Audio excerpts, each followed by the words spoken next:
Welcome back. Thom Hartmann here with you. And on the line with us is Rick Ungar. Rick is the co-host of Steele Ungar on weeknights, 6 to 9 p.m. Eastern Time on SiriusXM's POTUS Channel 124.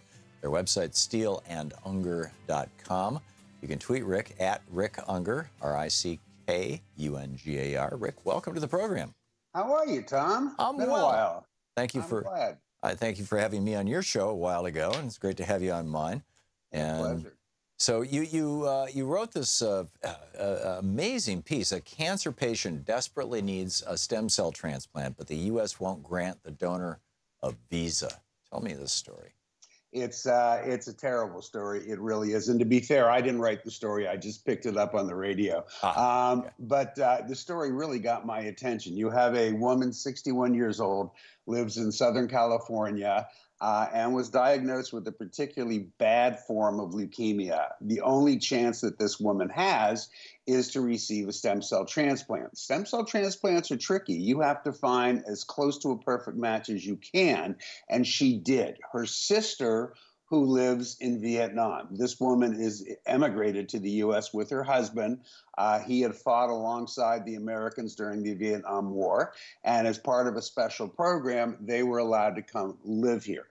So they contact the sister, and they raise the money to fly her over. This is all great news until the sister shows up at the U.S. Embassy in Ho Chi Minh City, where she is told not once but 3 times that the government is not sufficiently convinced that she will return to her home country after this procedure. Now, never mind that she has a 5-year-old daughter to return to. Never mind that she operates businesses in Vietnam. No, we don't trust that you'll come back. Therefore, her sister here in the United States cannot get the stem cell transplants. This is the heart and soul of the story. Wow. This is extraordinary. You know, people like you and I, who I think I can include you, who like to believe that our government can really be a force for good, this really kind of takes the stuffings out of that. There is no reason, I've done the research now, there is no reason that this woman has done anything in her past, the sister, that would suggest that, yes, she's going to come to the U.S., participate in one of the most painful surgeries you can participate in, and then go frolicking in the United States as her 5-year-old daughter stays behind. Right. It's absurd. It's what the government says for certain countries where we'd really rather not grant visas, and it means somebody's going to die. I had an interesting experience. It was the first time actually with U.S. Customs. I've been you know, I've gotten song and dances from customs in other countries. For 30 years, I did international relief work, and I've flown into countries that were on the edge of not even being countries at the time. But I was flying back from Germany and had to go through, you know, customs. And I don't want to go into the whole detail thing, and this is not a poor me story. But the guy lied to me. You know, he said, it looks to me like our machine is broken. So I need you to follow this line. And he was all real nice and friendly, you know, but the machine wasn't accepting my passport.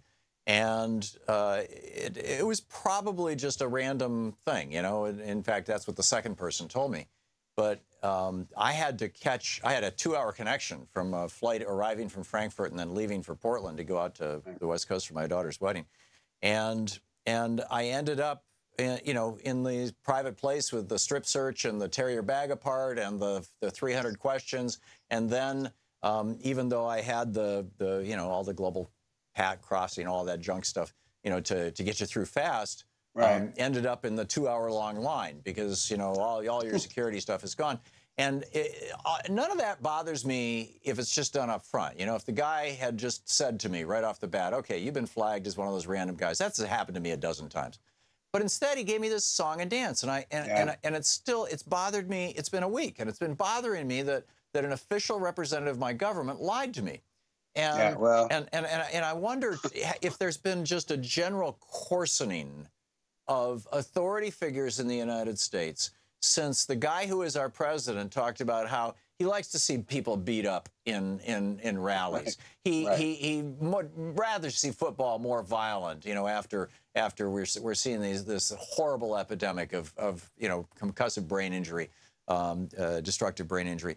is there, you know, and of course, obviously, you know what we saw in Charlottesville and not, and there are days when it seems to me like America is waking up and getting its act together. The counter protests to Charlottesville, the protests to the inauguration. These were encouraging to me. But there are times also when I just get this feeling like, you know, particularly having read Milton Mayer's book back in the 50s when he went to Germany and interviewed 10 good Germans who had nothing to do with politics, nothing to do with the Nazis. They were just there, you know, a professor, a baker, a bricklayer. I get this feeling that our country is changing in ways that, you know, sort of like the frog in the boiling pot, that we're not even noticing. Yeah, I think that's true. And I would also add, and by the way, congratulations, your daughter got married this weekend. Yeah, it was a I big got to deal. get that in there. It's a very big deal. I've been there. It's awesome. Yeah. The next part's even better when you get grandkids. You'll love it. Yeah. Yeah, they're adopted.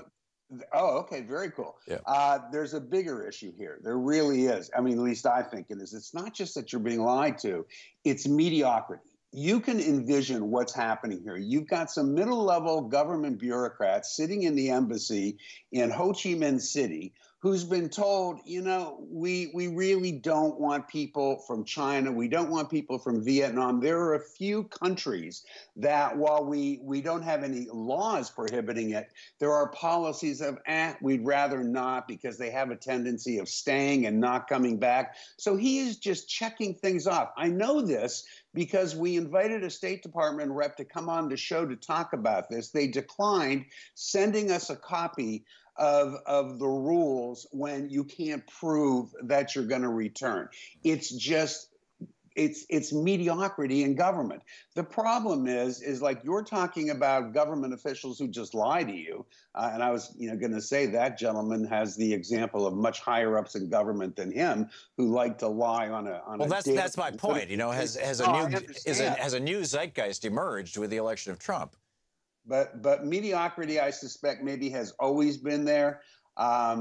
This is just, I can't deal with this. I don't understand that anybody out there representing our government in the Foreign Service or otherwise doesn't realize that when you deny an American, and by the way, when these people emigrated here from from Vietnam, they became American citizens. When you deny an American the right to possibly have their lives saved. She's got children. She has one child who is especially challenged, who she still takes care of despite being 62 years old. What does it say about our country when you will not allow her sister to travel here? I have to tell you, I personally, people that might surprise you who are very much not of our political ilk have volunteered money to pay for whatever security is necessary to stay on top of this woman while she's in the United States if our government is so fearful she might disappear. Doesn't make a difference. The government doesn't care, and that's just unbelievable. Well, it's the peddling of fear. I mean, this is what we're seeing is the dreadful hate and fear, this way of dividing people. And I would say that right at the top of the list right now is this whole thing around the NFL and largely players of color going to their knee to protest institutional racism in the United States and the whole dimension of stuff associated with that. And Donald Trump trying to turn it into a Nixon-esque, the great white silent majority doesn't approve. My favorite part of that story now is turning out to be that before 2009, players never came out for the national anthem. The only reason they started coming out in 2009 was because the United States government paid them. Right, 700 grand. The NFL. 700 grand, Roger Goodell. Yes, but millions. And then I think the National Guard has stepped in the past couple of years and paid another $6 million. It was paid for patriotism. Yeah. And then you see these Americans who, if an NFL player beats up a woman, okay, I'm still watching the game. All these things that have happened with players in the NFL, nobody cares. But God forbid they should protest by taking a knee, as Martin Luther King used to do. Then, we need to get rid of professional football. This is unacceptable. This is nuts. Yeah, it really and truly is. And the thing that I find so tragic, now somebody called me and said that ESPN this morning did a really good... It did, Stephen Smith. Yeah, a good half-hour dig into why they're behaving the way they are, why this particular behavior. But And I admit I've been traveling like crazy the last week, so most of the media I've been consuming has been online rather than on television. But what I have seen on television has been almost completely sanitized of any discussion of institutional racism in the United States. It has nothing to do with what Colin Kaepernick's original protest was about. Right. Nothing whatsoever. Right. And the continuing protest is about, Frank. Yeah. Yeah. It has just nothing to do with it. And, unfortunately, there are too many people in this country who don't care. I'll tell you what does bother me a lot are those people saying, you are protesting what our veterans went and fought and died for. Every single veteran comment I am seeing, every veteran I speak to, and I speak to a lot of them, they don't agree with that at all. They're saying that's exactly why we went and fought, so that people could express their point of view that way.